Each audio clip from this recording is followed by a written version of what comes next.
Friends, welcome back to my channel. इस video में हम बात करने जा रहे हैं दिल्ली यूनिवर्सिटी की CUCT में क्या उसने पार्ट ले लिया है। आर्टिकल आया है आपका, तो मैं आपको पूरा आर्टिकल समझाऊंगी।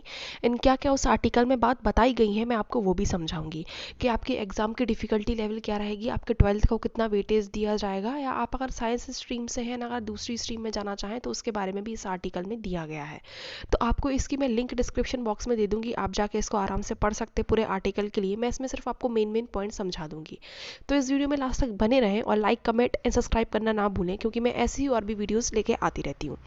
तो जैसा आपको पता था कि मैंने ऑलरेडी एक वीडियो बनाई थी कि दिल्ली यूनिवर्सिटी की जो एडमिशन पॉलिसी है वो चेंज हो गई है, क्योंकि CUCT का वो पार्ट होने के लिए जा रहा था। तो तब तक ऐसे कुछ भी ऑफिशियल नोटिस नहीं निकला था या प्रॉपर तरीके से कोई भी मीडिया की रिपोर्ट नहीं आई थी। बट आपको 5 तारीख को हिंदुस्तान टाइम्स में आपको ये रिपोर्ट आ चुकी है एंड आप ये जाके पढ़ सकते हैं।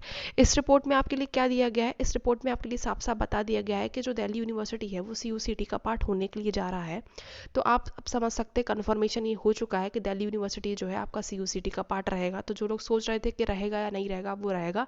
तो आप उस अकॉर्डिंग प्रिपरेशन कर लीजिए। डिफिकल्टी लेवल की अगर हम बात करें तो इस बार जो रहेगा CUCT 2022 वो बहुत डिफिकल्ट रहेगा। क्यों? क्योंकि बहुत ज़्यादा high number of universities participate करेंगी एंड साथ में ही इसमें बहुत ज़्यादा अच्छी अच्छी यूनिवर्सिटीज़ भी पार्टिसिपेट कर रही हैं। तो ये तो कॉमन सेंस का है कि आपका जो है इस बार जो डिफिकल्टी लेवल वो बहुत ज़्यादा हाई रहेगा। तो आप ये ना सोचे कि जैसा पहले आता था आपका CUCT वैसा नहीं आएगा। इस बार आपका डिफिकल्टी लेवल बहुत ज़्यादा हाई रहेगा।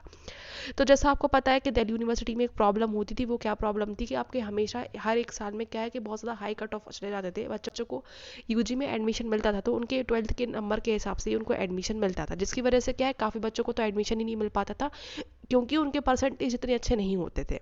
इस वजह से क्या है, ये प्रोसेस को एलिमिनेट करने की वजह से आपको ये वाली प्रोसेस देखने के लिए मिल रही है। इन साथ में अगर हम वेटेज के बारे में बात कर लेते हैं, CUCT के वेटेज क्या रहेगा, तो अभी तक जो रिपोर्ट आई है वेटेज आपको बताया गया कि 50% आपके 12th के मार्क्स को कंसिडर किया जाएगा एंड 50% एंट्रेंस एग्जाम के लिए कंसिडर किया जाएगा। तो जो बच्चे अभी सो रहे हैं कि सोचेंगे सिर्फ हम 12th पे फोकस करेंगे एंड हम CUCT प्रिपरेशन बाद में कर लेंगे, तो आपका जितना भी नंबर लेके आएंगे सिर्फ उसका वेटेज आपको 50% ही दिया जाएगा एंड साथ में 50% आपको CUCT का वेटेज दिया जाएगा।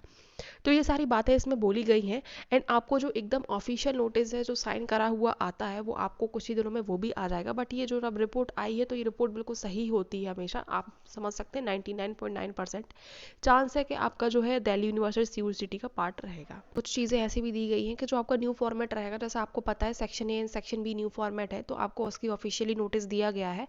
इसमें बात हो गई न्यू पैटर्न के बारे में बात की गई है कि न्यू पैटर्न जो है वो थोड़ा सा डिफिकल्ट भी है आपका न्यू पैटर्न देखा जाए तो। और जो न्यू पैटर्न है वो सब बच्चों को ऑफिशियली अभी देख सकते हैं, टाइम्स ऑफ इंडिया में भी उसके बारे में भी आर्टिकल आया था कि section A and section B रहेगा। तो आप जाके वो भी पढ़ सकते हैं कि सेक्शन A है एंड सेक्शन B है एंड क्या क्या चीज़ें हैं। इसमें मैं एक और चीज़ बता देती हूँ आपके लिए। इधर पे अगर आप देखेंगे इस आर्टिकल में ही, इसमें आप इस आर्टिकल में देखेंगे a science student may want to shift to a non science course for graduation. अगर मान लो कोई साइंस स्टूडेंट है, काफ़ी बच्चों को ये प्रॉब्लम जा रही है, सेक्शन A है एंड सेक्शन B है। सेक्शन A है उसमें आपके लिए तो क्या आ जाना है, आपके लिए रीजनिंग वर्बल ये सारी चीज़ें आनी है। सेक्शन B में आपको अपने हिसाब से 4 सब्जेक्ट चूज़ करने हैं। तो अगर मान लो कोई बच्चा साइंस बैकग्राउंड का है ना, उसको नॉन साइंस बैकग्राउंड में जाना है, तो उसको क्या है इस चीज़ की आपको परमिशन दी गई है कि आप नॉन साइंस बैकग्राउंड में जा सकते हैं। But such student might find a entrance test inconvenient. But कुछ ऐसे बच्चों को क्या है कि एंट्रेंस टेस्ट कुछ इनकन्वीनियंट लग सकता है। फिर इसके लिए there are lot of complexity that need to be taken into consideration. ऐसी कॉम्प्लेक्सिटी है पेपर में, तो आपके लिए क्या है उस चीज़ को कॉम्प्लेक्सिटी को डिक्रीज करके या चीज़ों को सिंप्लीफाई करके आपके सामने लेके आएंगे। तो जल्द ही उसका ऑफिशियल नोटिस भी निकल आएगा कि आपको आखिर पेपर को कैसे सिलेक्ट करना है। तो ये सारी जो इंपॉर्टेंट बातें थी इसमें दी गई हैं, आप जाके देख सकते हैं एंड आप जाके इनको पढ़ सकते हैं। और वैसे ही काफ़ी अच्छा मौका है सब बच्चों के लिए जो बच्चे पहले हाई कट ऑफ के कारण इन ड्रीम्स कॉलेज में अपना एडमिशन नहीं ले पाते थे, हाई कट ऑफ जाते थे इनकी। अब आप हर तरीके से इसमें एंट्रेंस एग्जाम की प्रिपरेशन करके इसको क्लियर करके आप इन यूनिवर्सिटीज़ में आप क्या कर सकते हैं, अपना एडमिशन ले सकते हैं। आई होप आपको वीडियो पसंद आई होगी, तो please like comment and subscribe करना ना भूलें। और अगर आपको कोई भी डाउट है तो आप मुझसे कमेंट सेक्शन में लिख के पूछ सकते हैं, मैं आपकी हेल्प करने की पूरी कोशिश करूँगी।